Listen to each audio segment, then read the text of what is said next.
Welcome, everyone, to the RPG Goblin, a TTRPG exploration podcast. Today, we are going to be doing something a little bit different, as this is going to be a Q&A episode, which I am actually recording live in my Discord. This is really exciting because when you are listening to this episode, it is going to be the first anniversary of the RPG Goblin, which means that I've been running this show and posting episodes for a year now, which is absolutely insane. I still can't quite wrap my head around it, but thank you so much for everyone who's been listening along and following along with this whole project, because I've been having a blast and I can't wait to do it for even longer. And for this, we are doing a Q&A, and I have a bunch of questions and stuff that people have submitted before we started, plus people are going to be hanging out in the chat here as we're recording this, asking questions along as we record, and all of that fun stuff. So yeah, I'm very excited about this, and I guess I kind of want to reflect a bit because I don't think I've actually said it. I mean, I may have said it in a recent episode, but I don't think I've actually formally said kind of how the RPG Goblin has started. So I think that's kind of a good starting off point here before we dive into all of these questions. And so, if you don't know, the RPG Goblin actually started in it was January of 2023. I actually got the idea to do it. I think in the summer of 2022, when I was actually coming home from visiting family up in Ohio, and I was super into I was running a D&D campaign at the time, and I was starting to actually get into more of the TTRPG space and all the different books and games that were out there. And so I wouldn't stop talking about them, and I was just really, really obsessed. And so when we were coming back from this trip, I just kept oh my God, I just thought about this idea for my campaign, or I just found this really cool book. Specifically at the time, it was Land of Eam, which I love that game so much. And I wouldn't stop talking about that. And my mom is insanely supportive, but she told me during that trip that she loves me, but I need to start a podcast or something because she can't keep listening to me talking about TTRPGs so much. And that's actually why I started the RPG Goblin, because I'm like, wait, that's actually a really good idea. Why don't I start a podcast where I can, actually talk about these games and not annoy my parents or I guess my entire family. Luckily, my siblings are into TTRPGs too, and they actually are the ones who play in my home games. So shout out to you guys because you guys are awesome and all of that. But I always like telling that story because I think a lot of people can relate to their family not caring about the games that they're playing, which is understandable, but at the same time, I feel like it's so nice to have an outlet to just talk about this hobby that you're obsessed with. And for me, the RPG Goblin was exactly that. At first, it was just I want to talk to people about TTRPGs. I didn't really have a full direction, and so there's actually some um there is a recording, or maybe some even episodes, I think several episodes potentially that it could be split up into, that have never been released, of kind of the first draft of recording for the RPG Goblin, with one of my friends, Jay, who runs Magpie Dice. Jay's absolutely fantastic. I love them. They were on for the Quiet Year and Wander Home episodes, which was great. And so we kind of test recorded some stuff to see if this worked. And then after that, I decided to bring on Emily to talk about Monster of the Week, because that was the big game in my head that I'm just obsessed with. I was gearing up to start a campaign for around that time. And so we recorded that, and I found that I really, really loved talking to people about these games and actually learning about them along the way too, because yeah, I want to talk, but I feel like I'm a sponge and I really like to just absorb all the information. A lot of the times I will listen to conversations instead of actually contributing to them, because I just want to suck in all of the knowledge. And so that's why I really like the format of bringing people on to talk about games they really liked, and or topics or things like that, and talk about their experiences and why they love these games and all of that, because it just feeds that need for me to just consume all this information. Plus I get to have fun conversations about games, so I think that's really awesome. I mean, that's kind of the story of why this show got started. And I think it's pretty cool in my opinion, and it's been a really fun project. And it's funny because it took me a few months to even release the first episode of the RPG Goblin too, because I was so nervous about like actually releasing it to the public and like what people were going to think, and even if it was going to be something that worked. So I think I had like that Monster of the Week episode recorded sometime in October, and it didn't actually release until January. But yeah, no, I that's kind of the, I guess, journey of starting the RPG Goblin, which I'm still just, again, amazed that we've come this far already. But I think we should probably actually maybe get to the point of this whole thing, which is a Q&A. First question, though, is from Jeff from Big Campaign Pod, which Jeff is a great guy. I've had him on for Pathfinder First Edition episode, which was really, really fun. And he asked, "What's the one game you haven't gotten to talk about that you want to?" It's simple, but at the same time, it's incredibly hard to just name one game, because I could probably name at least there's three that go off at the top of my head immediately. Then I could probably name a million more because I like way too many of these games. But here, I'll give top three, and then I'll narrow it down to one and why.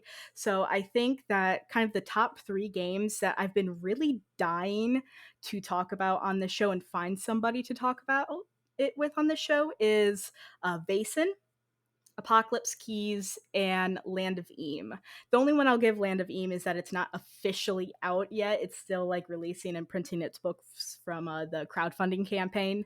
So that's at least understandable of why I haven't found anyone quite yet. But the other two have actually been out for a while, and I've been dying to cover those games. I'll give a little bit of an overview of what these games are and why I like them. First of all, Vaesen is a game from Free League. It's all about like Scandinavian or Nordic horror, as you're hunting these Vaesen, which are these like folklore kind of monsters.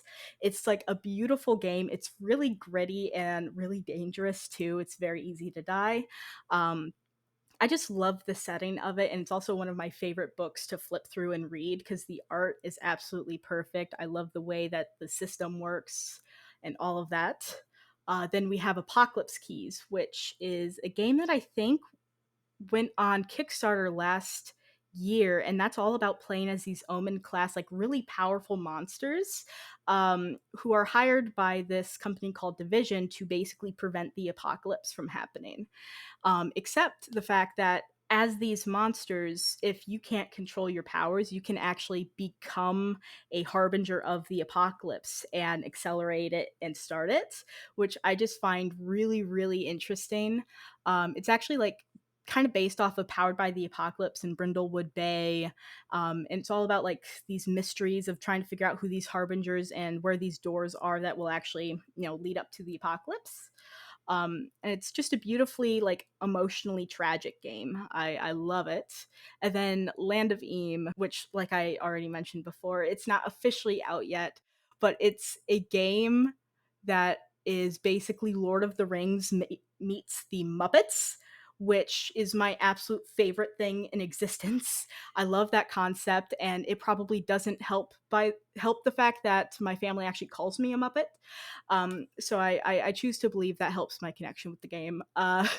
Basically, that game is like a super whimsical fantasy going on quests in this like industrial dungeoneering era of this world, and it's so delightfully goofy and I mean whimsical.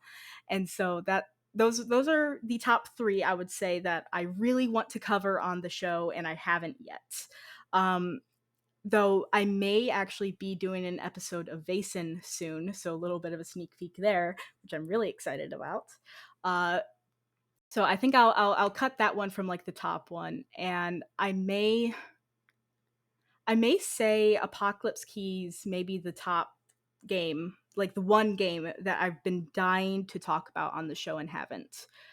Like it's been out for a while. I've read through it. I'm in love with the concept and the art and all of these details surrounding it. And I feel like I just haven't found people who are playing it yet. That's kind of been the big reason why I haven't talked about it, is I haven't found anyone who's played the game. And so I'm just dying to see like maybe an actual play or someone who has done something with it, because I just love that game so much that I want it to be on the show so bad. So if anyone's listening and you've played Apocalypse Keys, let me know because I would love to talk about it on the show. Also, Land of Eam is in that boat too. Basin, I think I have covered already.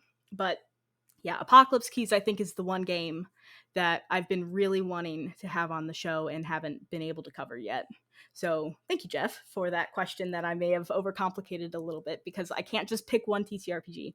There's too many that I like, and I could still even think about more that I've been dying to cover. But we're going to move on from that because I could probably do a whole thing about all of the games that I want to cover on this show, which that could be fun. Of like, here's a bunch of games that I want to cover on the show. I haven't, and maybe some rundowns of them. But next we have Crystal, who is Ginger Gal.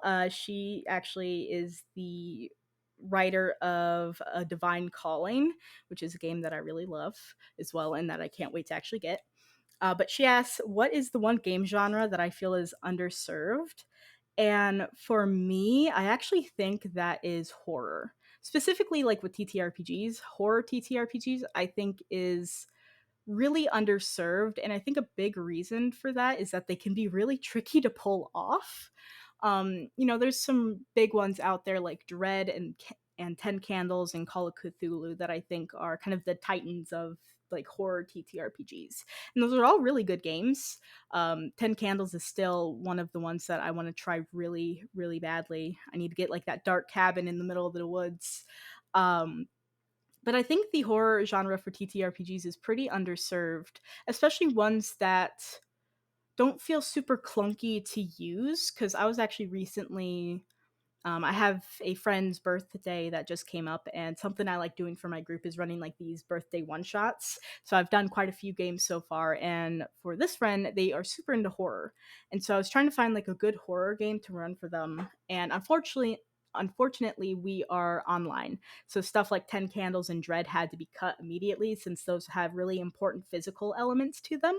So instead I went with, okay, here's some other suggestions like The Zone by, oh god, what's his name? Like one of the things that I'm horrible at and I want to get better at is actually remembering names of designers and stuff. I've always been really bad with names, especially when I was in school. I actually had a friend where on the first day I was like, "Hey, I need you to probably say your name like several different times for it to actually stick in my head." Oh yeah, Raphael DeMalco.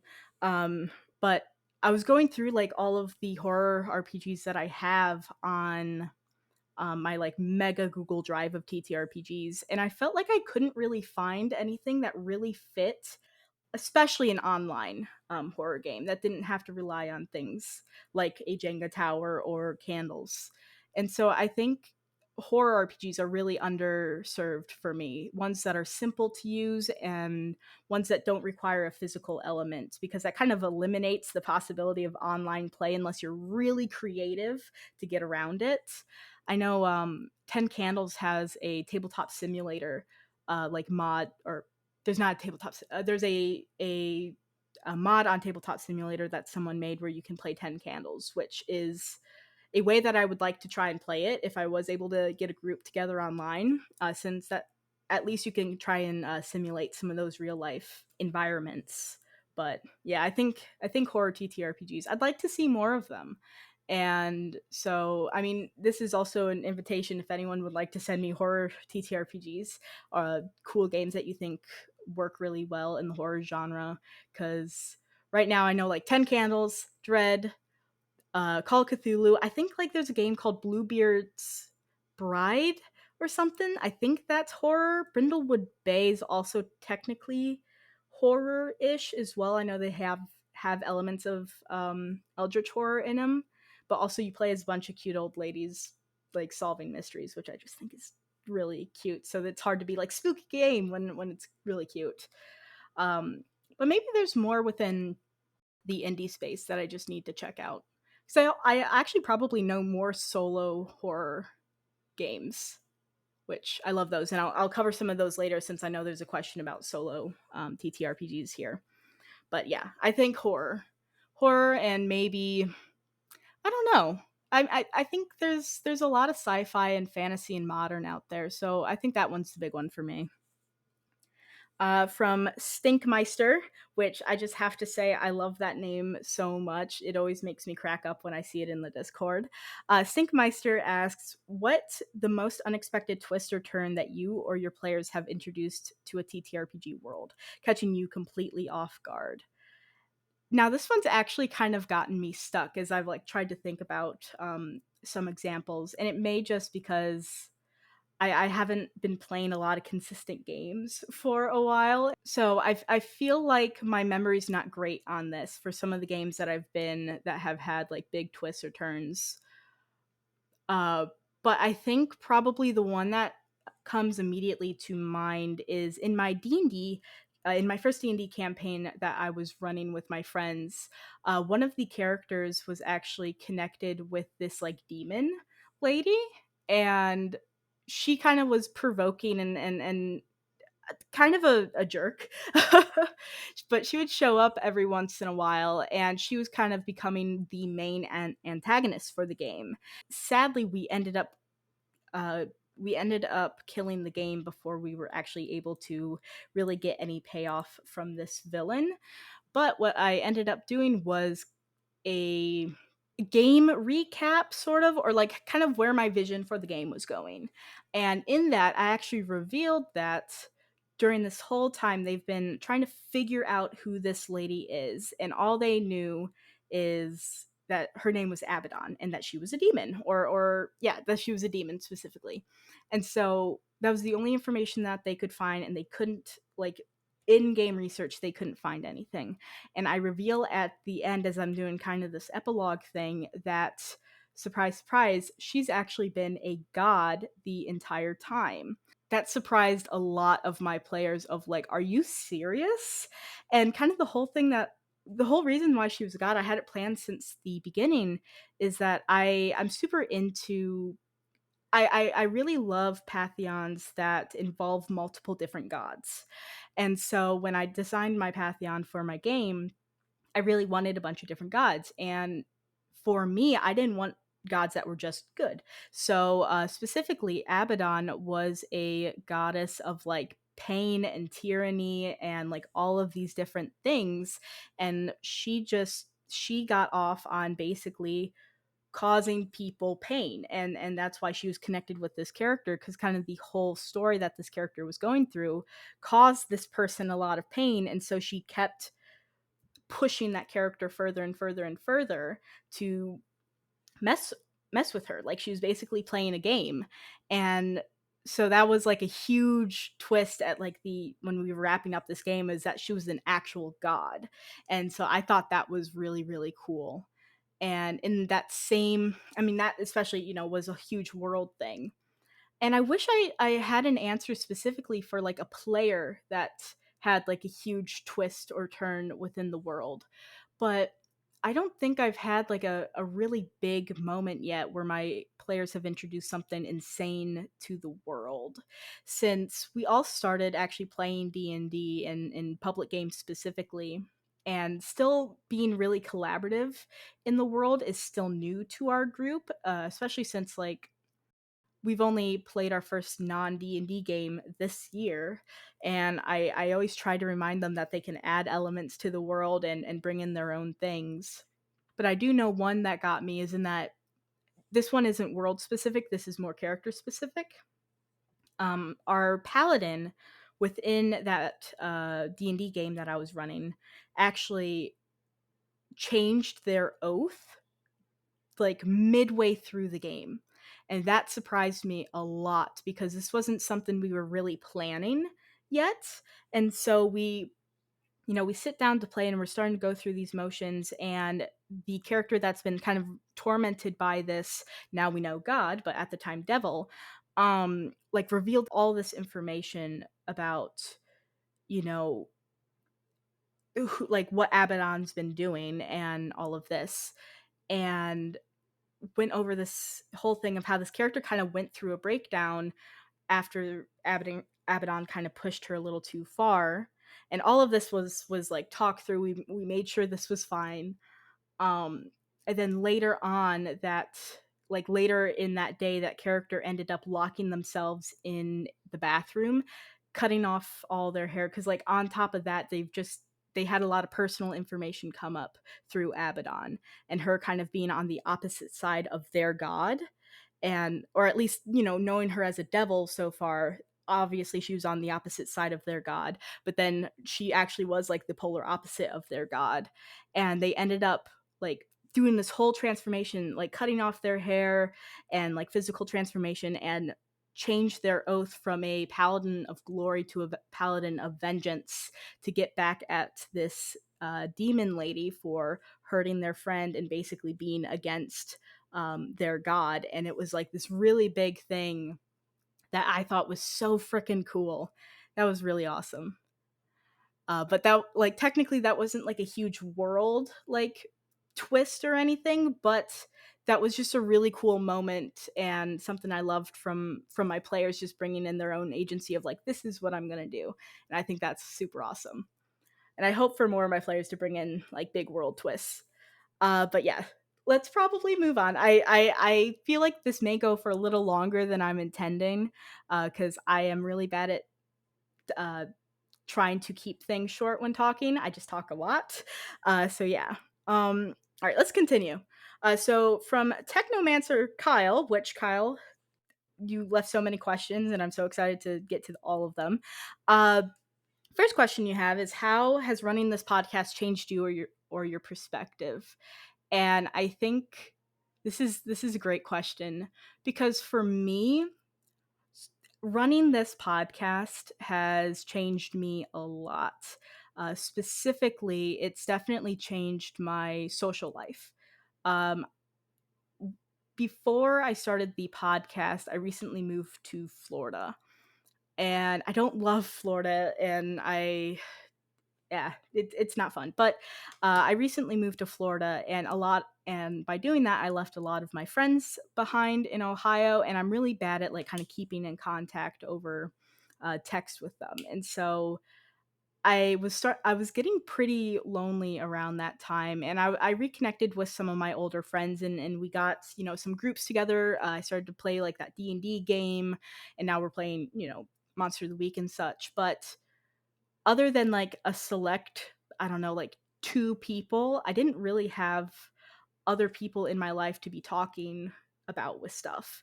And so a big way that this podcast has changed me is like, it's provided a huge opportunity to meet people and actually like make friends in this space that I really, really love. Like, I get to talk to people about TTRPGs. What could be better than that? Like, seriously, it is like my favorite thing.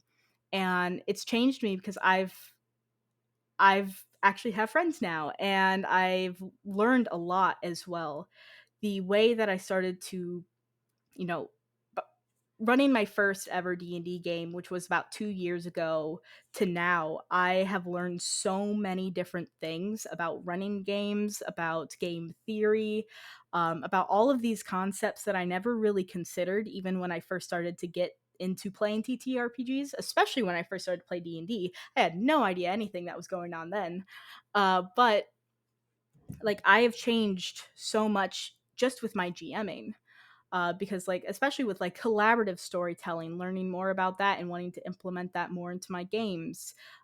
Different techniques. I know that Monster of the Week episode that I did gave me a lot of ideas, just because I was able to actually talk to someone about running a game and hear how they did it.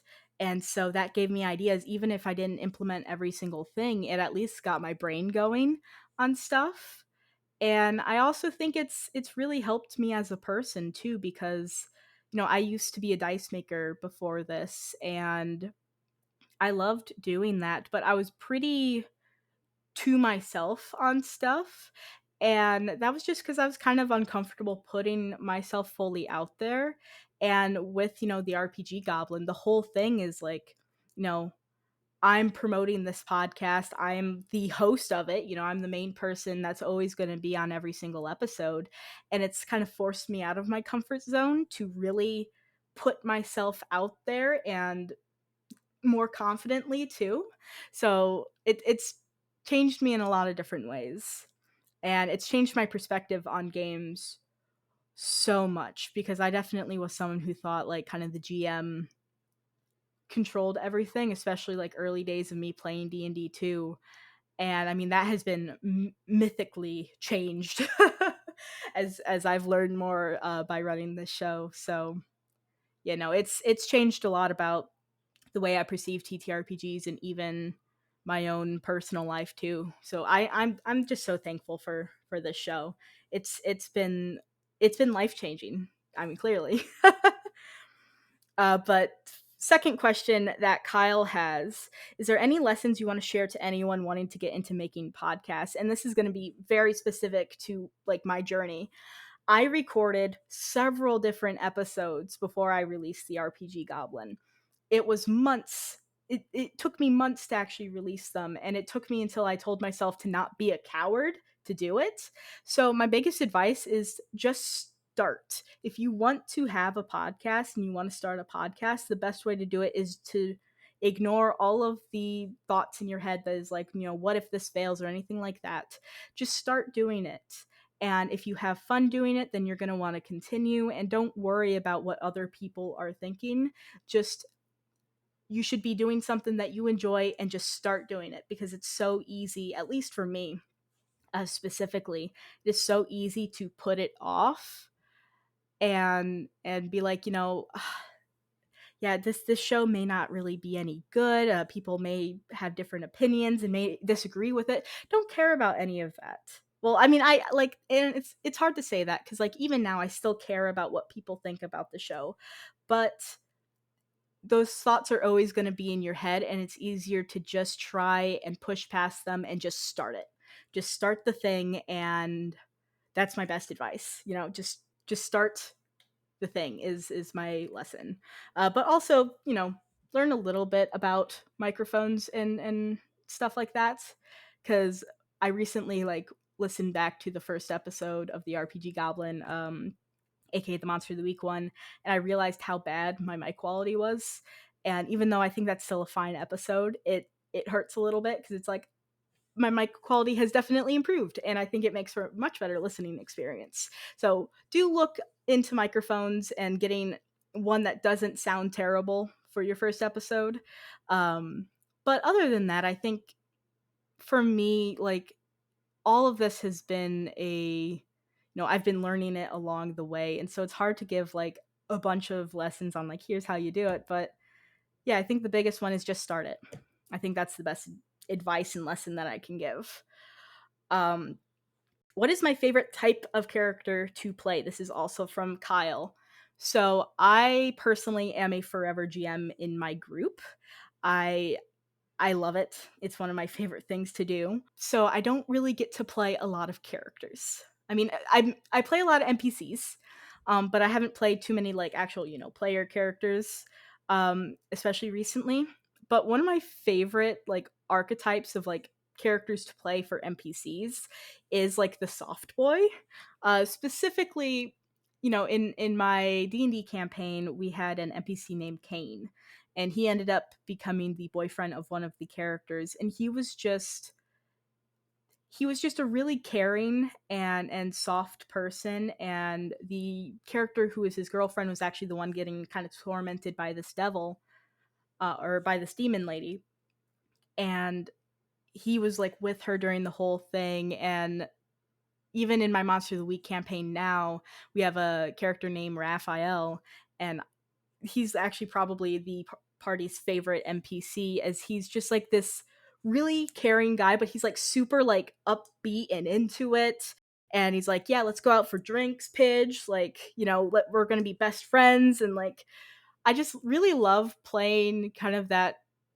I guess it's that supportive character, and that's like just super like involved with the party too. I love playing those characters. I also really like playing bad guys in TTRPGs, especially ones that may be a little sadistic, just because that's an interesting archetype that I do enjoy in some media with villains and stuff. That was definitely what that demon lady was. She was kind of sadistic. I mean, she sucked. But when it comes to like player characters and the types of characters that I like playing long term, that one's really difficult because I just haven't had the time to really play a character long term. I think the last time I played a character for more than like 3 sessions was. m- m- Oh, I mean, technically, I actually am playing a D&D game now. Still, sorry, we're on hiatus, and I kind of forgot about that. But that game kind of started a while ago, and the types of characters that I would play now are definitely very different than then. Um, I don't know. I like playing characters that are associated with nature a lot. So ones that are very much into the earth and animals and things like that are characters that I like to play. I don't know. I'll have to explore that more because I haven't thought too much about characters that I like to play. This is going to be the last one of Kyle's for a moment here, which is there a type of character you want to try and play at some point in the future? Yes. Yes, there is. His name is Diddley Darndus. He is an insane scientist man that is not good at science at all. He's very bad at it. He's not very smart, but he believes in himself, and so he will go on rants and type and things like that. And I so desire to play this character. I have for like I think about a year now because my younger sibling was thinking about running a game, and Diddley Darndus was the was the character that I made for it. And so we've been talking about this character for like ages. That game never happened. And I always try and think of an excuse to play him because I love his name. I love the idea of him just being this really stupid scientist. In the original story that we were thinking about, he was going to be like really into researching dragons, but he was going to basically know nothing about dragons and have an assistant that basically does all of the work, but he kind of passes it off as his own. And I realized like later on that he would be like probably a really good Blades in the Dark character. Because he's kind of a like he's kind of a weird guy. I don't know. I just feel like he would work really well in a Blades game. Or like Land of Eam, I thought recently would be really goofy if I just leaned into the goofy side of that character too. But yeah, Diddley Darndus. That's the character I've been really dying to play, and I just have very vague strokes of like how I want to play him, which is mostly a stupid scientist. Um, One day, Diddley, we will enter a campaign and it will be beautiful. Uh, but yeah, next question. Fofi or Fofi, I'm not sure which way to say it, but Fofi asks, what made you want to branch out and try other TTRPG systems than what everyone already knows? Uh, so this specifically for me, I'm like I always try and remember kind of the exact timeline. It was around Christmas, I think, of last year, or I guess not. Yeah, last year. I think it was Christmas of 2022. I asked for things that related to TTRPGs. At the time, I was running my D&D game and super into that, and I was buying a lot of the D&D books because I just was super into it. But my brother didn't want to get me like any more D&D books or any like kind of D&D accessory type thing. So instead he actually got me starter sets for Call of Cthulhu and Animal Adventures, which actually is a simplified D&D. Um, and he got me those, which made me realize that there are actually other games than D&D, and that made me revisit Monster of the Week, specifically I listened to the Adventure Zone's campaign of Amnesty, which is when they played Monster of the Week. And at the time when I listened to it, which was years ago, I didn't realize that was a different game. And so when I saw that, Call of Cthulhu was a completely different game than anything else, I looked back into Monster of the Week and I ended up buying that book. And I'm like, okay, I'm just gonna read it. I'm just gonna check it out, see what's actually inside. I get it, I read it, and I fall in love. I am still in love with the Monster of the Week game and the book in general. It's one of my favorites, which sounds like such a silly thing to say. Like I have a favorite TTRPG book to read, but that would be Monster of the Week in Basin. But Monster of the Week is one of my favorites, and that's what made me start playing other TTRPG systems than I know, or I did know at the time, which was just D&D 5e. Um, and so, I mean, it's been basically a slippery slope since Monster of the Week. I got into that, I fell in love, and then I started to look into other systems. And then I have filled up the bookshelf behind me very quickly. And so far, I've played I think it's been 11 games this year outside of D&D. And this is like the first year I played a non D&D TTRPG. So I'm pretty happy with that. But it was just the concept that there were other games is what really helped me branch out. So I'm always super thankful for that. It's cool seeing the videos of the podcast on socials. Ever thought of doing a full video episode? Actually, yes. So the videos of the podcast on socials actually are from me recording full videos of the podcasts. I haven't uploaded any of them yet, and this is me. I mean, I literally gave the advice earlier of just start doing the thing or else you're going to hold yourself back. I just haven't started it yet. But and part of the reason was I didn't have like all of the episodes of the RPG Goblin on like YouTube yet, and so I felt weird if I just started to upload some video versions randomly. I don't have that as an excuse anymore because now they're all up on YouTube. They don't have like full videos since most of them were just recorded with audio. But yes, I will be there are full videos of at least like the last, I want to say 4 or 5 episodes, or maybe more than that, and those will be actually getting uploaded to YouTube soon because I need to do that. Thank you for asking, because that just reminds me that I need to actually stay on top of it. But yes, those are coming out, and they're actually really fun too because I like being able to see the person as I'm talking, and then I edit it and realize how insane I look when I talk about TTRPGs. Oh, and I'm actually recording a video version of this episode too right now. So videos all around. Hey, it's Future Editing Willow. Like we were talking about in the actual episode here, where I had video episodes of the RPG Goblin, those are all up on YouTube now. So if you really want to see the actual video of when we were recording these, I have it of designing one-shots, One Ring, Shadowrun, Dead Letter Society, Afterglow. I think there's one that I'm missing, but any other episodes that are coming to the RPG Goblin in the future will also have video. But if you really want to listen to those and you want to watch those and see the live reactions and what actually happens while we record, go check those out on the RPG Goblin YouTube channel. We also have videos of all of the past episodes that don't have video up on the YouTube channel as well, but those are just a static image. But if you prefer listening on YouTube over, Spotify or anything like that, then you can check those out on YouTube as well. So yeah. Fofi also asked, what inspires you to search for a new game? Quality of build, roleplay potential, sandbox quality. So I think this can I can have an answer for both personal games and also games for the show. I think I'm going to answer personal games first. I feel like I don't usually go and search for games most of the time. I stumble across most of the ones that I get into. But what really inspires me to actually research into it and look into it more is usually the concept. So like my best example is Land of Eam. The concept and like the stuff they used for the promo for the game was, Lord of the Rings meets the Muppets, and that just immediately sparked like inspiration in my mind of like, that sounds like the most ridiculous game in the world and I need it.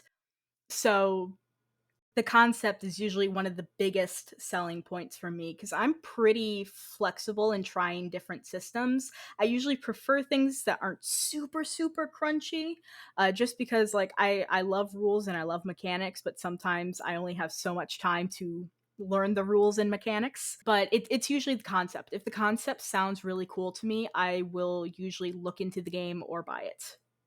And or buy it, I guess I should say, because there have been many that I have gotten. I mean, one that Honey Heist is a great example. Bears committing crimes. When I actually learned what Honey Heist was, I immediately had to get it because that is just an insane idea, and I love it. There's another one that I backed on. I think it was Backer Kit. That's called Dead Air, and the concept for that game is actually like it's like an apocalyptic game where you're actually playing out more so the community side of things versus like, you're fighting against like zombies or anything like that. It focuses on like more of those community stories, which that one really got to me because they reference things like The Last of Us, which is one of my favorite video games. I mean, I love both the games a lot.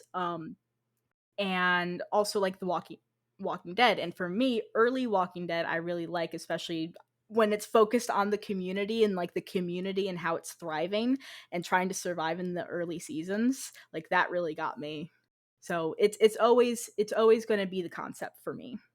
For the show, it's either a creator that I think is really cool and the game that they are playing I've never heard of and I want to know more about, or I know a lot about the game and I try to find a bunch of different people to try and get on for it because I just think it's really cool. But for the show, like literally anything. I mean, that's kind of a silly answer for it, but like for the show, it's really anything that's not D&D. I want to showcase all kinds of different things, so I'm not really picky on what the game is. Um, Other than like I want who I'm talking to be like passionate about it and excited about it, because for me that's the real selling point is always getting to hear how other people really enjoy this game, and so then I can have an idea if it's a cool game for me. And that's why I think the show kind of works too, is that you get to hear, this person really loves this game for this reasons, and if it matches up with what you really enjoy from games, it's like easy to be like, I think I would like that one. So yeah, I'm open to like any game on the show. I just think it's really fun. So that's not a great answer because it's literally anything, but I mean that's kind of how I feel. Ooh, okay. We got Riley from Friend and Foe Adventure Co. Hi, Riley. If you were to make your own TTRPG, what are some of the mechanics you use in it, and what theme would you set it in? This was a fun thing for me to think about when I was like prepping for doing this. Um, I so I actually have thought about making a TTRPG. I think for me, I don't know if there's any specific mechanics other like I would want to try and play in Brindlewood Bay or Powered by the Apocalypse. I think are two systems that I would like to mess around with mechanics from and try and create a game from, just because those are ones that I really enjoy. Um, I mean, Powered by the Apocalypse was really the first big system, other than like a D20 system that I got into when I started playing TTRPGs or started to learn about TTRPGs. So I think Powered by the Apocalypse, with like the especially with the moves and like setting that up, I think would be really fun. Brindlewood Bay and how their mysteries work, I would really love to play around with, even if it was just writing a scenario for. But for what theme I would set a game in. All right, so let me tell you a little bit about an idea for a game I've had. I don't know if this is a game that would work. I don't know if this is a game that I could feasibly like figure out how to make. I don't know if it will ever happen, but I don't know if anyone here has ever heard of Mike Flanagan or watched any of his shows or movies. But he has a show called Midnight Club, where it's a bunch of terminally ill kids that actually live in like a hospice care. But the whole thing around it is that they tell these ghost stories at night.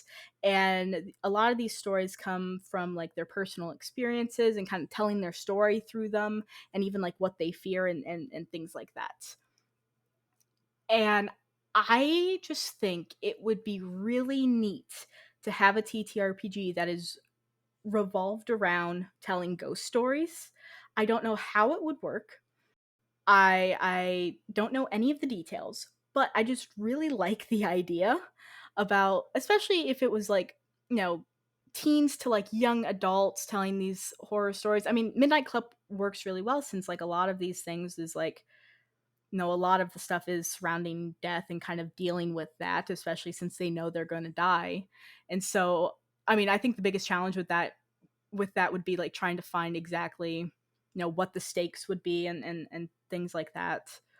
But I love the idea of a game that is centered around telling ghost stories. I just think that would be really interesting to play around with. And whether or not it's like, playing it through another system where then you have like you play through ghost stories, or you create a system that is literally just about telling ghost stories. I don't know. That's an idea that I have. That's one that's been going around in my brain a lot recently. So, a little bit of insight there. I think I've only told like one or two other people about this, and I think one of them may have been like my younger sibling. So I don't know, maybe that's going to be something that happens in the future. I've never gone into game design, so who knows?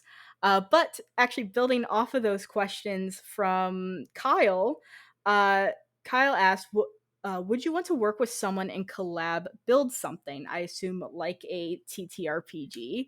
And I mean, the short answer is yes, I would. Um, I would really like to do that. I mean, one of my favorite things about being in this TTRPG space is working with other people and being able to create these really awesome projects that involve working with creators that I find are really cool or that I just really want to work with in general.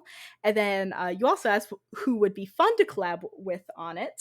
Um, so specifically, I'm not going to focus on like the game that I pitched, because I really don't know like what I would need for it.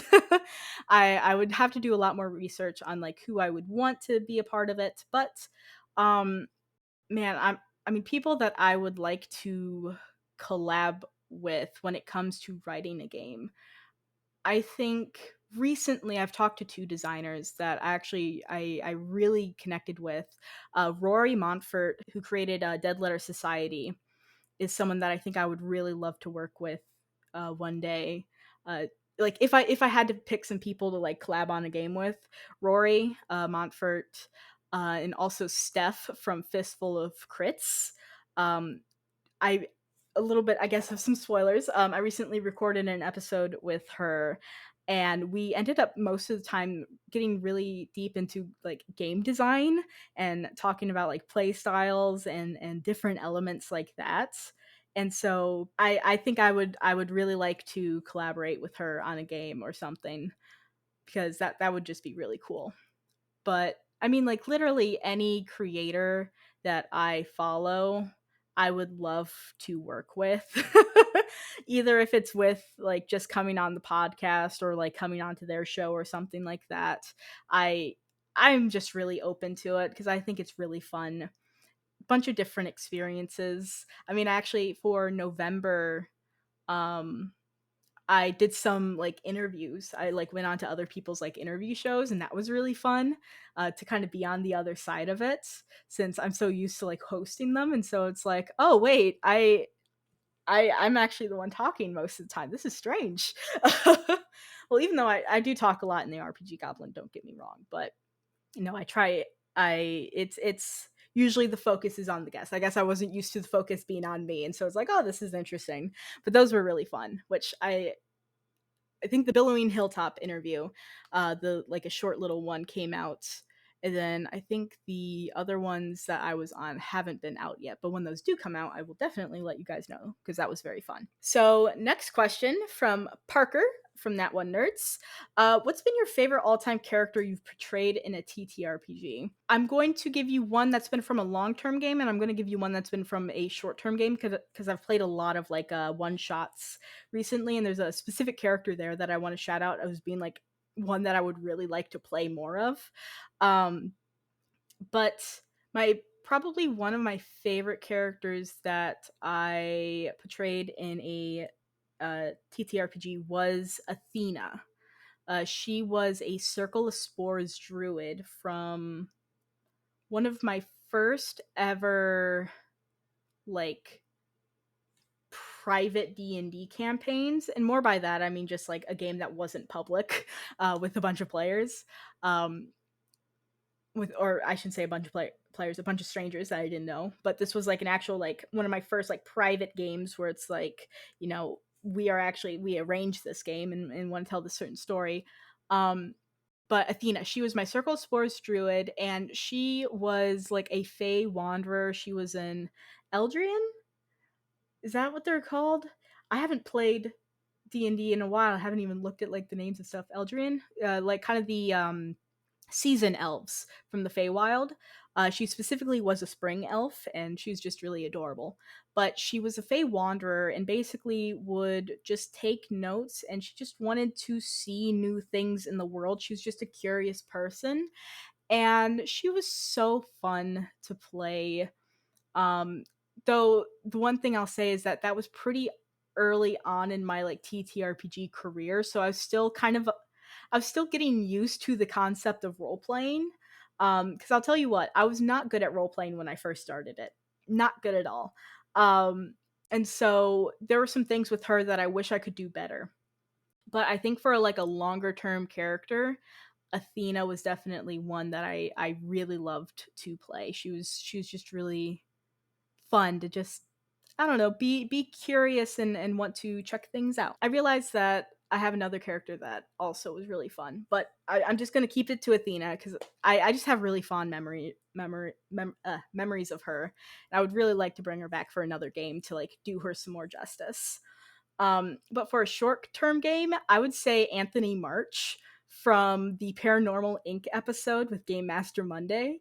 That was so much fun. And I think like my two moods for characters, it seems like, is either a sweet little thing or insane, because Anthony was so much fun to play because he refused to believe in ghosts even though he had a ghost on the team, and would basically try and find any way to explain it away as being a real thing. Love, oh yeah, Margot is just a goth, clearly.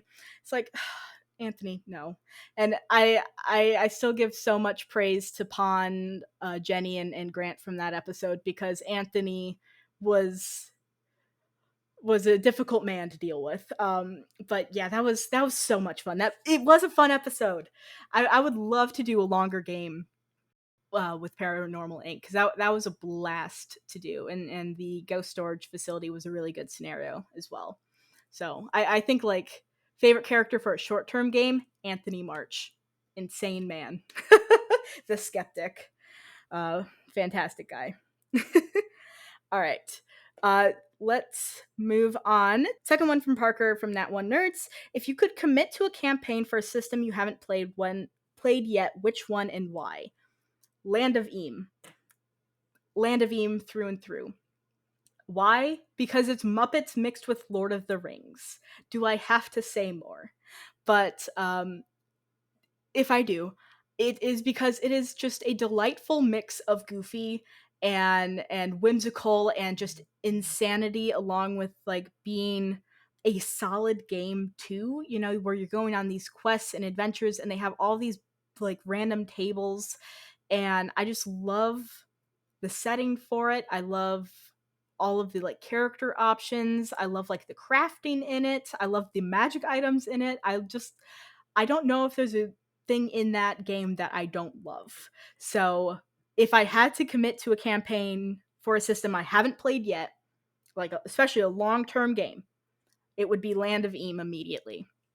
For sure, without a doubt. I also would love to commit to a long-term Apocalypse Keys game, but for that, I just need a very specific group so that won't be the answer, because it just wouldn't work. It wouldn't work if it didn't have the correct buy-in. Like I love that game, but for me that's like so difficult because it's like I need a very specific group. I need to make sure that we're all ready to tell this really emotionally devastating story about like controlling these insane powers and also like what your heart wants and all of these things.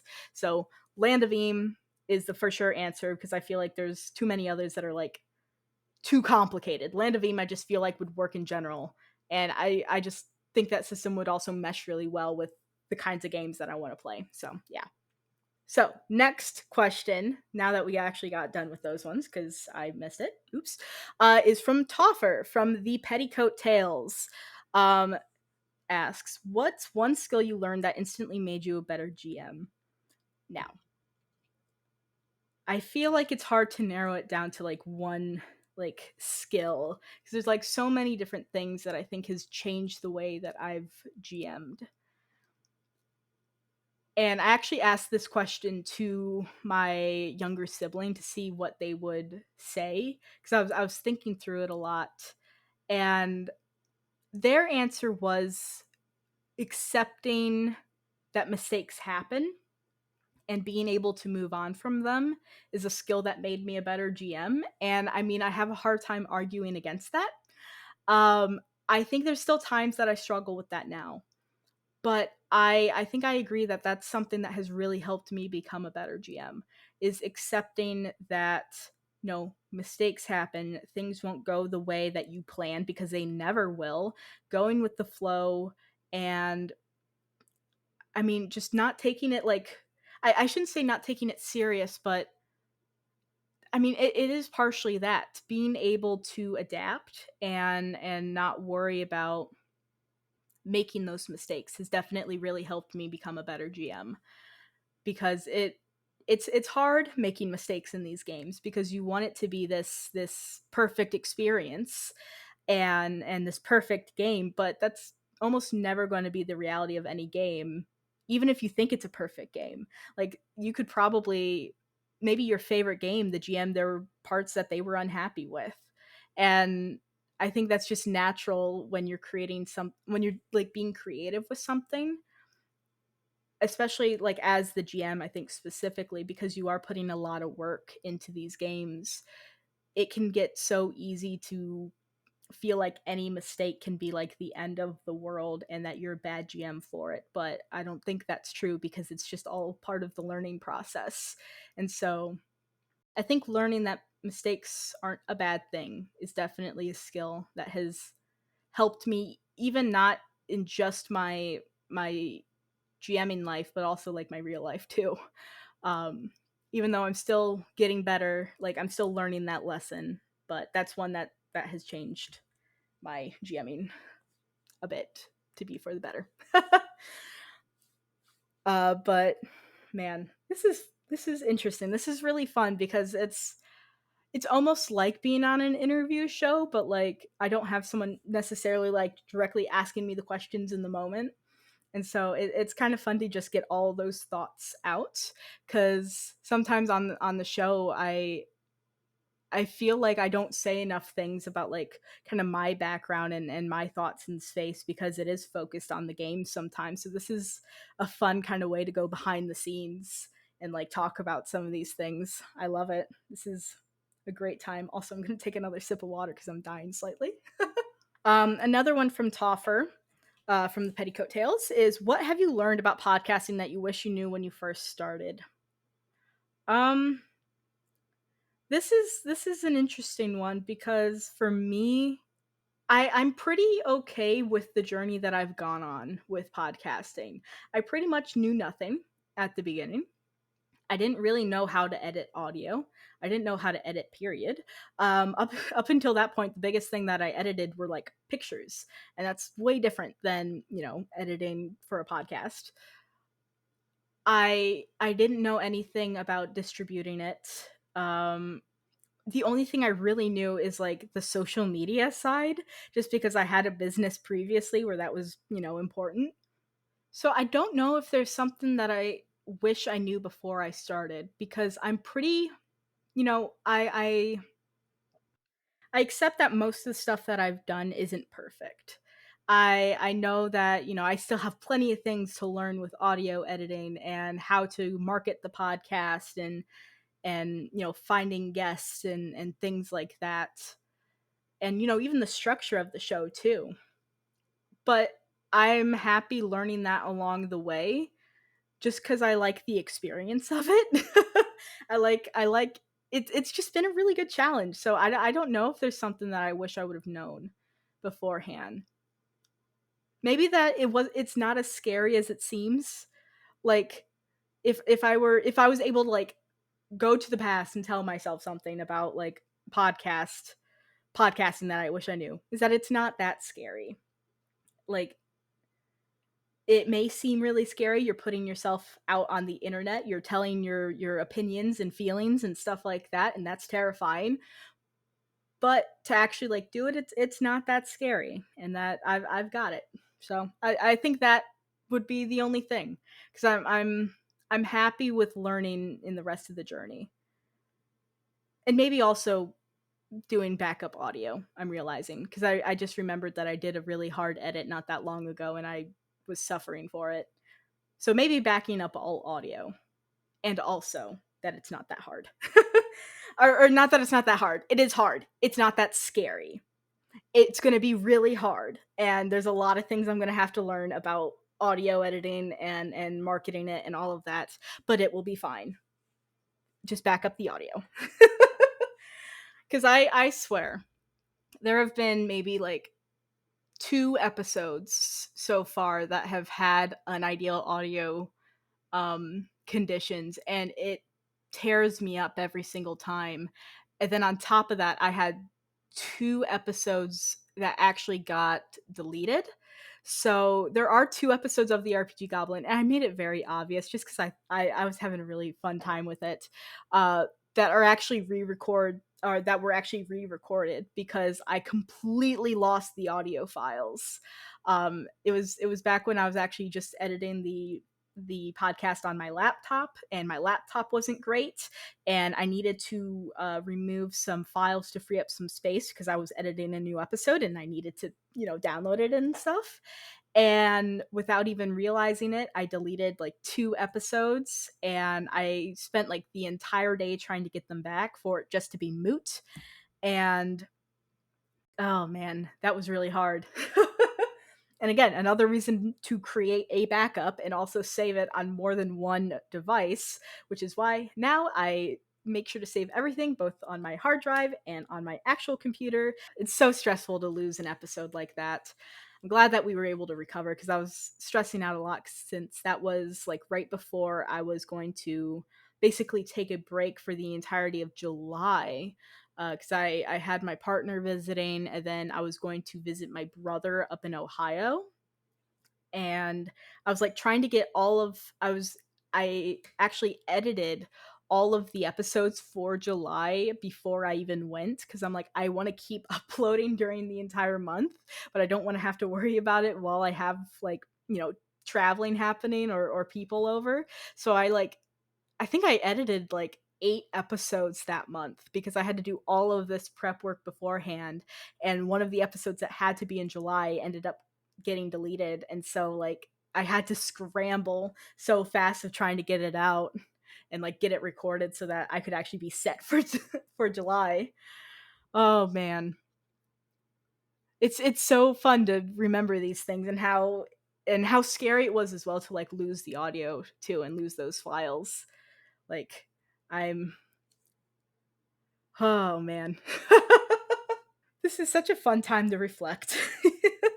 Also, Kyle, my favorite question is all of the questions, because I think these are all really good. They make me happy. Hey everyone, welcome to today's midpoint break. I just want to say very quick that this Q&A episode is to celebrate 1 year of running the RPG Goblin, aka the 1 year anniversary of this show. And honestly, I can't really believe it.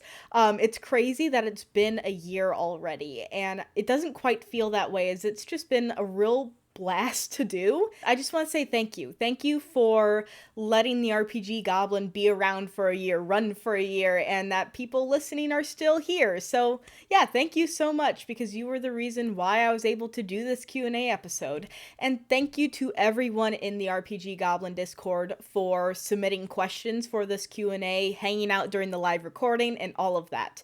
It was such a blast, and I know at the beginning of this episode I sounded a bit nervous, and I'll be honest, I was. years, since I haven't done a live event in a long time. And so kind of getting started was a bit nerve-wracking, but as we got into it, it was so much fun. So thank you so much. And if you want to be a part of any future live events or anything like that, please make sure to join the RPG Goblin Discord. The link of that will be in the description of this episode, along with being in my link tree. Another thing is the RPG Goblin has a Patreon now. So the Patreon is for everyone who wants to either get early episodes of the RPG Goblin, get to hear behind the scenes conversations from before or after recordings with guests, which there are a lot of them and they're always really, really good. You get to have exclusive access to the Discord server for any kind of special event that we will do that will be only for patrons. This may be things like one-shots in the future, exclusive Patreon events where maybe we, I don't know, have like a book club, things like that. Also, for our highest tier, you will get your name shouted out at the end of the episode and all of that fun stuff. But the main thing is that everyone, even at the lowest patron tier, gets to be a part of our monthly TTRPG party. Now, I hosted this first ever party in December, and basically we have giveaways, guests, and we talk about games and have an absolute blast. The recording of it is actually up on YouTube if you want to check it out. And I don't know if I'll actually host one during the month of January, as we only have one patron so far. So if you want to be part of a really fun monthly event, so please go over and check out the RPG Goblin Patreon and support if you can, so that we can have these monthly parties, so that you can be able to win stuff and talk about TTRPGs with people who want to talk about them. But yeah, these are my kind of announcements, I guess, for this midpoint. I hope that you're enjoying this episode, and if you are, please make sure to follow the RPG Goblin wherever you listen to your podcasts, follow the RPG Goblin on social media, and leave a review if you enjoy it, because those always warm my heart. So yeah, time to get back to the episode and even more questions. No question. I just want to say I live for your energy in your podcast. There's something magical hearing two people so happy talking about games. Thank you. Okay. So I love that you just said that, because I've been thinking about this a lot, cuz I am definitely a very high energy person. I am a very excitable person, I guess is the word for it. Um, and I was like thinking about this recently because I was checking out another podcast. Um, it's also kind of like a TTRPG discussion podcast, and it's really good. But like the person hosting it is like a lot more like chill, and I'm like, oh man, it's kind of weird to like hear that in contrast to how kind of insane my show I think can get sometimes, because there is definitely a lot of goofing off and getting off the rails and energy that can happen on my show, and I'm just like really glad that people actually enjoy that, because that's just who I am, and that's just like what I like doing. Because if I had to be like really chill and like kind of professional with this, I think I wouldn't do it, because that would be so hard to force myself to do. And so I'm glad that you that you enjoy it, and that you enjoy people talking about games, because that's like, again, like this show is like a TTRPG exploration podcast, sort of. Like, I'm trying to find a way, if there's like a better way of defining it, because it is that, but it's also like it is TTRPG chats. Like I hate to even call it like discussions, because like it feels almost too like too formal. Like I don't know, but it's definitely one of my favorite things about my show. Is it's the tangents are the best. Exactly. They're some of my favorite parts, and it's so hard sometimes when I'm talking about a game and we get on a tangent, and then I realize it's been like 10 minutes, and I'm like, oh, maybe we should get back on track. Like it would be interesting to shift the show to just like tangent central TTRPG tangents. Um, that would be silly. But that would also be fun, because those are some of my favorite moments too. Because it is fun to just go on these rants and to get the thoughts out. Like, I think it's really important, especially being in a creative space, to get all of these ideas out. And I mean, it's the same reason of why I wanted to start the podcast originally. Was I had all of these tangents, I had ideas and rants and all of this that I wanted to get out, but no one to really like nowhere to really like put it other than, forcing my family to listen to me talk. I just think there's a place for tangents. For like just content that's just tangents, and I almost feel like that's kind of what this show is slowly becoming, because I love these games and then I'm bringing on other people that love these games, and it's so hard to just talk about the one. It's amazing. But yeah, I agree, it's the tangents are the best. I'm glad you enjoy them because they are my favorite. I'm going to move on to the next few questions here. We only have a few more left, I think. Coming from Marks Shepherd, who I had on for afterwards. Marks is awesome, very sweet person. What did you think? Oh, what do you think of solo games? Are there any solo games that particularly interest you? This is fun. So, I have actually covered a few solo games on the show so far. I have actually played one. I want to play more, but I've only played one for so far. But I love solo games. I think they are a fantastic style of play, and they actually they're one of my favorites, like alternate style of play, where you can like play GM-less, where it's like, fully cooperative. You can play duet games or solo games, stuff like that. I think solo is like my favorite style, specifically, just because I love the fact that you can play a full game. You can play a game just by yourself. And, I know some of the biggest appeals of TTRPGs is being able to like play with a group, and I love doing that. But also, I don't always have time to play games with a full group, and it's not always possible to arrange games with a full group. So I love solo games to be able to, you know, feed that TTRPG urge that I have in a way where I don't have to rely on having a whole group of people to do it. And some of my favorites, I mean, I love all the ones that we've covered on the show so far. So it's been Castle Memories, Over the Mountain, and oh wait, have it only been two shows so far or two solo games so far? Yeah, okay, those are the only two solo games. That's crazy. We definitely need to do more of those. But I love those two. I've only played Over the Mountain so far. I started playthrough actually not super long after we recorded that episode, and I've had a big blast with it. I haven't played a lot of it, but I've gone through, I think, the first full day, and then I am like halfway through the second day. So again, it's not a lot, but I've had a blast going through it so far, and like rolling for the prompts and seeing what kind of story is slowly starting to unfold, which it's kind of crazy so far because there's like someone who knows like like at least a secret of my character or some information about my character, and so there's like some tension going on there. And my character ended up like breaking into this like into this like abandoned house that was like really garish and like brightly colored and stuff, and decided to live there only to find out that like the person that used to live there recently passed away, and now haunts it. And their like granddaughter came in and like scared them and like threatened to basically call the police because my characters was like, I bought the house, and they're like, I know this wasn't sold. And it's like, oh no. So there's some really silly stuff going on in that game. But I love solo games. I think they're fantastic. They're a great way, again, creative exercises, even telling the story.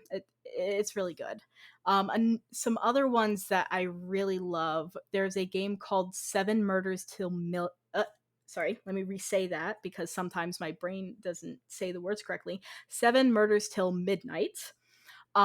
It is a solo game about playing as a detective going after a serial killer. And it's kind of, spooky, slightly like horror and stuff. And I am just obsessed with the whole idea. I've flipped through the book. I haven't read it because I don't want to accidentally spoil myself on some of these prompts, but I love the concept, and that's one I've been really wanting to play. So that one particularly interests me. There's also, I mean, I still really want to try out Castle of Memories. Rune. Oh, Rune's a solo one. Okay, we've covered 3 solo games on the show. Rune from Gila RPG is another one I've really wanted to play. That one's more of kind of like gamified, where you're getting into these combats, and it's like Dark Souls, and you're like finding out lore and stuff. That one's really cute. I mean, it's not cute. It's kind of like dark fantasy, but it's really cool. I like the way that it plays out. Um and then, I mean, like, I could look at like my Google Drive folder right now and probably list off a few more solo games that I would really like to try. Which, okay, I want to know. I know that I've talked to a few other people who are like, yeah, I have just a monster TTRPG library in my Google Drive. Does anyone else have that too? Like, it's at least been like TTRPG content type creators I know for sure have these types of things, and I am no exception. And right now, like, my folder is very disorganized, as I actually have gotten quite a few like PDF games, and I've just dropped them straight in the folder and haven't organized them. And so, like, I have all of these categories, and then I have like probably over 100 PDFs just sitting uncategorized, and it's like, oh no, I have to actually go through and do that soon. That's so fair. I swear my hobby is actually collecting TTRPG PDFs. Same. Industrial Punk, same. It's that and actual physical books. It's just PDFs tend to be slightly cheaper to get in mass. Plus, like, itch bundles do not help at all. I love itch bundles, and they just feed my desire. Oh, another solo game that I'm really excited. Koriko, from Mousehole Press, I believe, or Jack Harrison.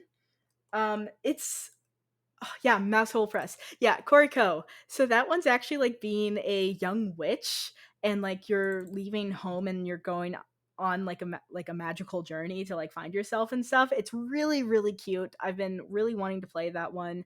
I think the actual like Kickstarter of it should be shipping soon. So that's exciting, except for the fact that my brother is getting all my TTRPG mail because we're still in the limbo of trying to sell our house, but it hasn't happened yet. And so I'm like, but we don't know when it's going to happen, so I just have everything going to him just to make sure it's safe. And right now he actually has my copy of the Zone RPG hostage, and he will be bringing it for Christmas because I'm so sad that like I can't have it immediately. Also, Industrial Punk, you asked, will the Dice Maker ever come out of retirement for the for the D1000? Maybe one day. That would be fun. I would like to. I might like look into like an idea for that, because that would be a really fun thing, especially for like everyone who's around for that time, like having basically a little memento to remember the November goal would be amazing. Cuz my god, you guys are awesome as hell, because I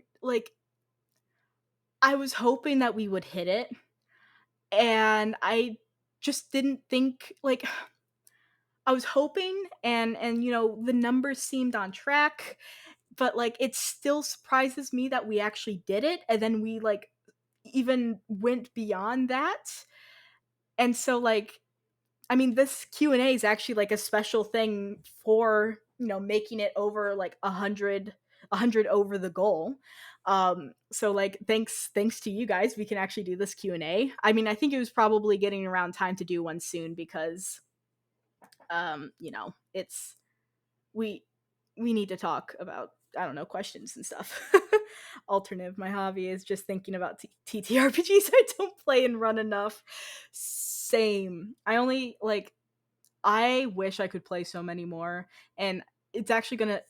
There's actually a question that kind of covers this, but actually it's one from Industrial Punk, so actually we can get into that, because I do have a goal that I would like to start running more games for myself, because I I do have the time for it. I don't have a ton of time for it, so it probably can't be like, several games a week, but I really want to start running more games because I love thinking about them, but I also need to get more experience too, because I'm only like 2 years into GMing. I've been technically playing for like 7, but I've kind of had gaps in between with like COVID and stuff like that. So like I love thinking about them. I just want to play more. So, kind of segueing into this next question from Industrial Punk, as a game player, do you have any special goals for the new year? Get into a long campaign, do one shots, GM more, GM less, etc. Well, I already kind of answered it. I would love to run more games. Specifically, I would love to run more one shots and short campaigns. That is like my big goal, personally, because for me, because I love just thinking about the TTRPGs and getting into them, I like having the flexibility to not I like not committing to a long campaign because that gives me flexibility to play more games. It gives me flexibility to experiment with more systems and stuff like that. So it's definitely going to be GMing more, um, playing one shot slash like shorter term games. Probably nothing over like 10 sessions at least for a while. Like I'd like to run something longer again. Like currently right now my Monster of the Week game is a longer term campaign, but we're only like maybe 17 sessions in and we're already close to a little over the halfway point. Um but yeah, it's definitely going to be running more things and running shorter games so that I can start experimenting more. Um And actually, Roleplay Rejects, what do you consider a long campaign? Fantastic question. I think it is all up to personal preference because I don't think I've been able to find anyone who necessarily agrees with the same thing. For me, probably a long term campaign is like 20 sessions or longer for me, since that's a longer time commitment. If you play weekly, of course, that's going to be 20 weeks, or if you play bi-weekly, that's going to be even longer. So for me, I consider like 20 sessions or longer to be a long-term game. And then like, I mean, a one shot's a one game, and then kind of I've had the term mini arc in my head too about kind of describing a length of game that is like from 2 to 5 sessions, and then like a short term campaign for me is like 5 to 10. I That's kind of like what I have time frame wise. Dang, I think like a years long weekly game is a long campaign personally. Yeah, I mean that is a long campaign. That's where it's just like different interpretations of what a long campaign means. For me, if it lasts a year, that's definitely a long-term campaign. Anything that lasts longer than that is clearly a long-term campaign. But like when it gets to like 20 sessions, I guess that's like almost half a year ish. Um you're starting to get to a pretty long frame of time. I mean, that's kind of a mid campaign, I guess. I don't know. I haven't played like campaigns that last like over such a long time frame of like years and years. The closest would have been my first D&D campaign that I ran, which lasted for almost 2ish years, maybe, I think. Um but I don't know if I have the patience to go for longer than that. um I shouldn't say I don't have the patience. I have way too much fun jumping around with different games that, again, being stuck to something that is like a year long is going to be hard for me, because then that means I play, I don't know, Monster of the Week for the year, which I'm fine with, but I also want to really try Glitter Hearts and Kids on Brooms and Root and Morkborg and Into the Odd and all of these. So I kind of like having shorter games so that I can try out a bunch of different stuff, because that's just where I really have fun, especially right now, since like I'm still so new to the like TTRPG things. I'm learning about new games every day. I want the opportunities to play them, and if I have a long term game going, I can't fill that space with trying out different games since I already have it going. So like when we even started our Monster of the Week game, I told everyone, I'm like, I don't think we're going longer than a year on this because I want to try a bunch of different things. Ironically, I don't think about how long a game is except for story arcs and such. Honestly, that's fair too. Like, for me, like I'm still learning kind of like ways to set expectations for games. So for me early on, I thought about like, length of time, like how long is it happening over, months or a year or something. But I'm liking the approach to story arcs because that's kind of more so what I'm doing with my Monster of the Week game so far. We're like 3 arcs in, and I'm expecting this to maybe be about 6. So, and we're going to start our new one soon here, which is exciting. I can't wait for that. But yeah. No, arcs is a good way of thinking about it because then you can, you finish this arc, you move on to the next one. Oh.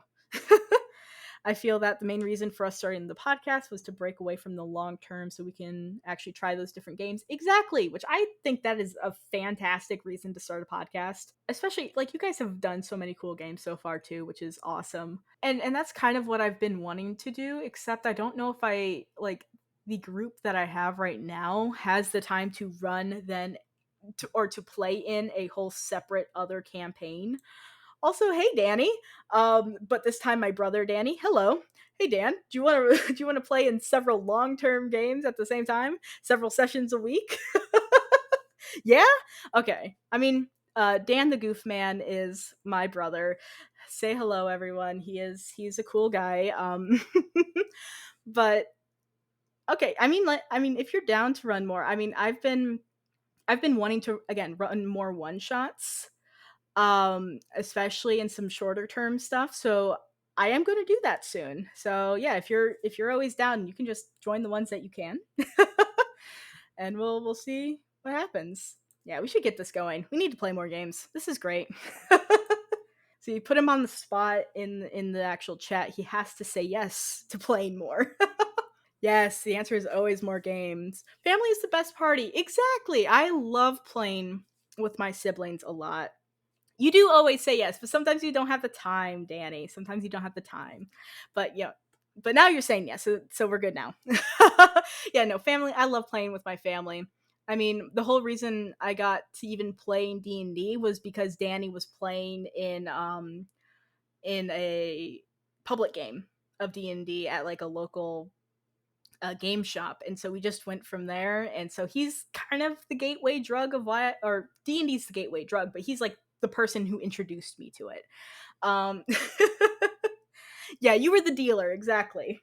But no, I love it. I can't wait to actually, okay, now that you gave me the confirmation, I already know I want to start running some more games. So now it's just got to happen because I am going to be running a one shot soon of actually a game called Somebody Dies in This Elevator, or Someone Dies in This Elevator. And then I already know that I want to run another shot soon of a game called Numbskulls, where you play as a bunch of skeletons who serve a necromancer in a world where necromancy is illegal, and you basically have to disguise as people, and shenanigans ensue. Which is like my exact type of game. And plus, the character sheet has a little skeleton on it that you can dress up. It's so cute. I love it. But yeah, all right, let's move on because I think we have 2 more questions here. So we'll finish those up, and then yeah, we can chat and stuff. Because again, this is really fun. Thank you everyone for coming in, and thank you everyone who has also come in and come out too. Because I know that it's late for some people, early here. Man, I got here late. Yes, you did, Danny. It started at 6. It's already been an hour and 40 minutes. We are getting business done. So, from Void Shift C, what would your ideal set of dice be made of? Could include fictional materials. So, especially as someone who's been a dice maker, I know I've seen a lot of dice and all of that fun stuff. I know a lot of people have like wishes for like bone dice and things like that, but I think I'm pretty basic in like my ideal set of dice. I just want blue, like goldstone. I think it's goldstone it's called. I just want a set of blue goldstone dice because it's like the dark midnight blue, and it's got the really pretty sparkles, and it looks like a night sky, and it's absolutely gorgeous. And those have always been a set of dice I've really really really wanted, and I just haven't gotten.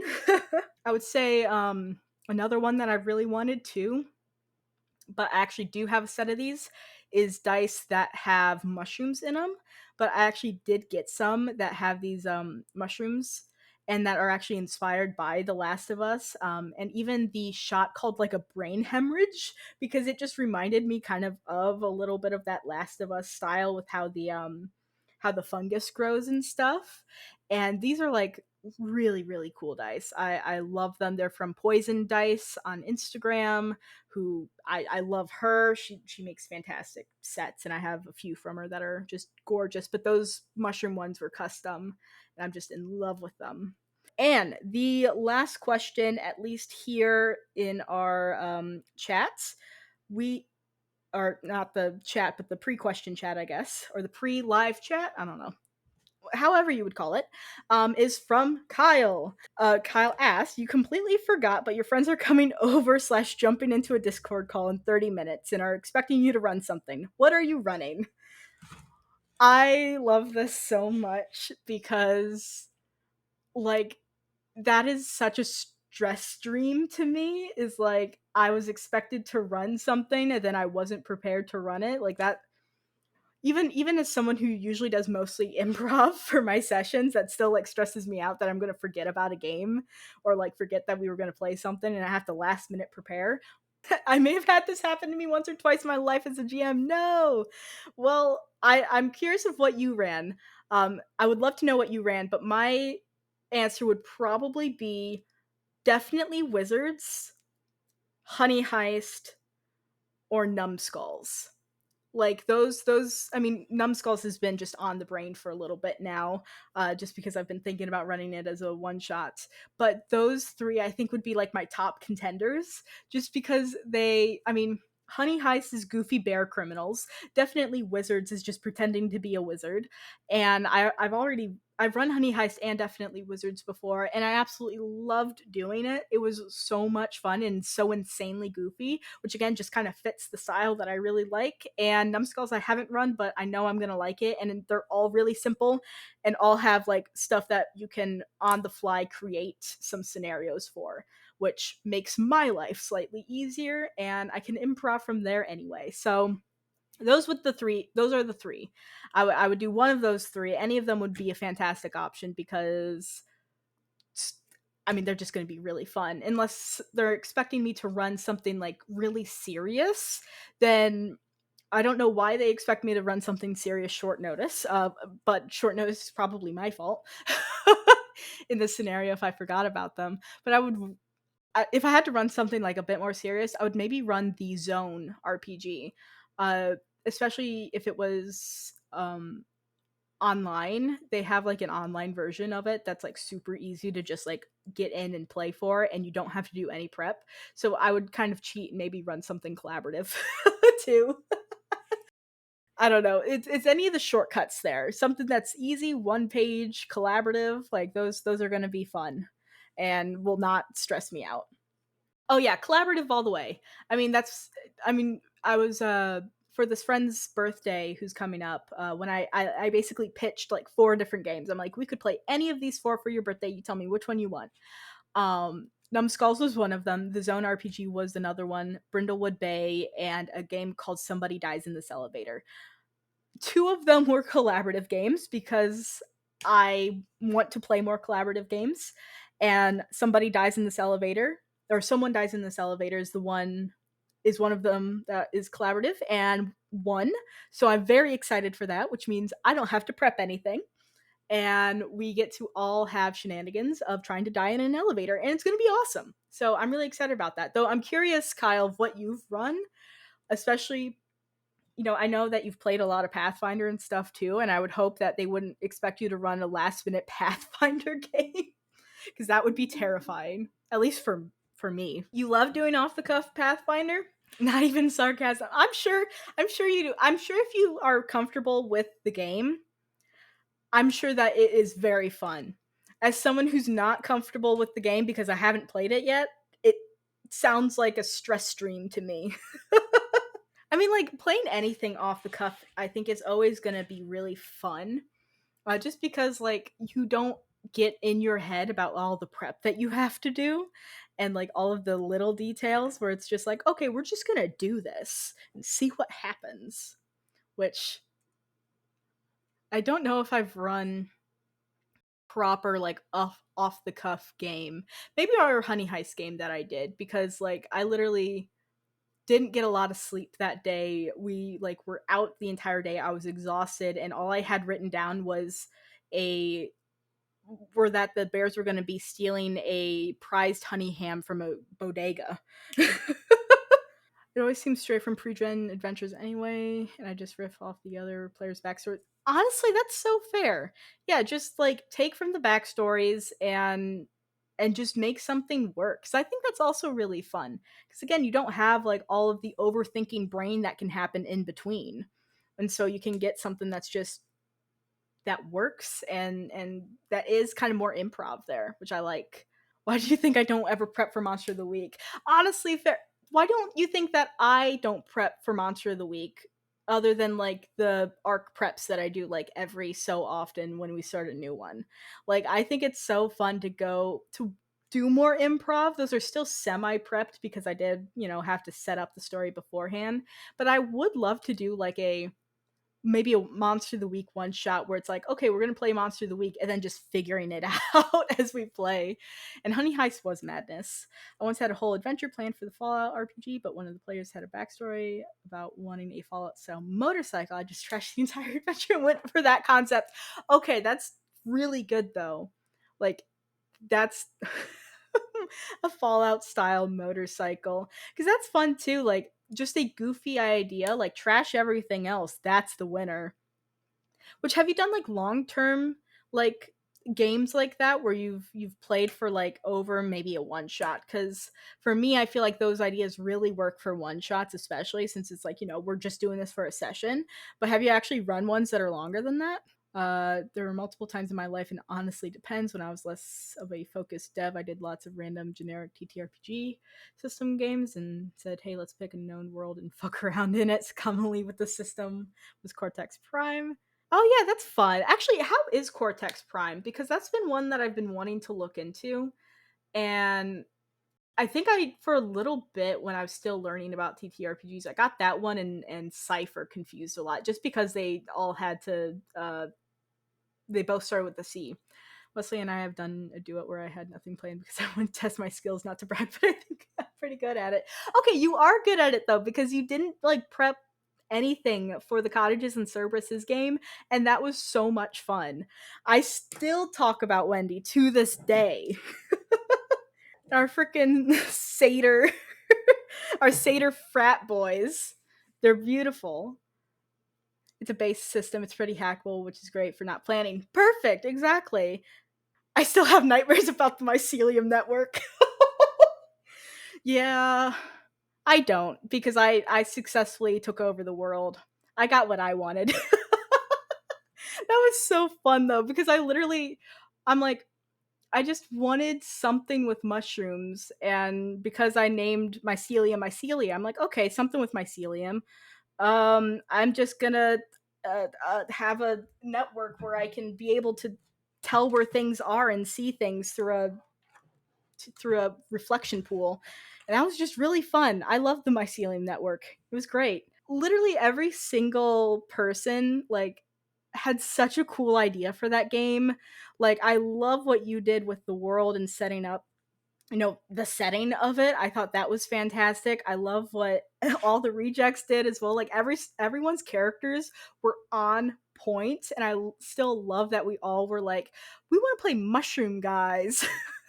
We didn't even talk to each other. We're like, all right, we're all mushrooms. And I mean, I still love the idea that like that Mycelia, Verna, and Puffball could turn the other two into mushrooms, and no one would ever know.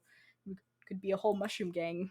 I would love to play that game. Same. I'm really excited for Cottages and Services to like fully release. I made sure to back it because especially after playing with Damien, I'm just like that game's like again, I knew it was gonna be good, but like it blew me out of the water, or it didn't blow me out of the water. It blew my mind of how good it was. I know what I'm trying to say. Turn a teleporting nerd rock into exactly. It would be great. Like we could do little costumes. Like I could imagine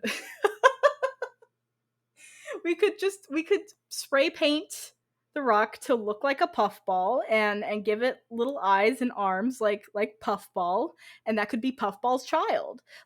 That's as easy. It's that simple. And then we could all be mushrooms and take over the world through the mycelium network. So good. What a silly game. That was so fantastic. I can't wait to play it. Like, I know that we're probably not going to pick that game up again specifically, but like I need to play at least the system again because I just love the character options in it. Willow, why are you always a war criminal? What are you talking about? Anthony March from Paranormal Inc. wasn't a war criminal. I think a buddy of mine got the rock added as a pet. Oh, that's so good. That's actually fantastic if the rock actually got added as a pet. No, I'm so excited for that. No, that's really good. Man, I can't wait for that game to actually release. Like, there's so many games that like I've backed on Kickstarter that it's just like, oh, I can't wait for it to actually come out and like get into my hands so I can look through it. And especially with like Cottages and Services, like that one feels extra special too, since like I covered it on the show, then I played with you guys, and that's just been a whole process in itself. I love it. But no, I just have to say thank you guys for like coming to this. This was awesome. I definitely plan on doing one of these again because even just to, I mean, I hopefully even the party will kind of be the same thing of where we can just kind of chat and talk about games and war crimes and all of that fun stuff. Normal things that nerds talk about.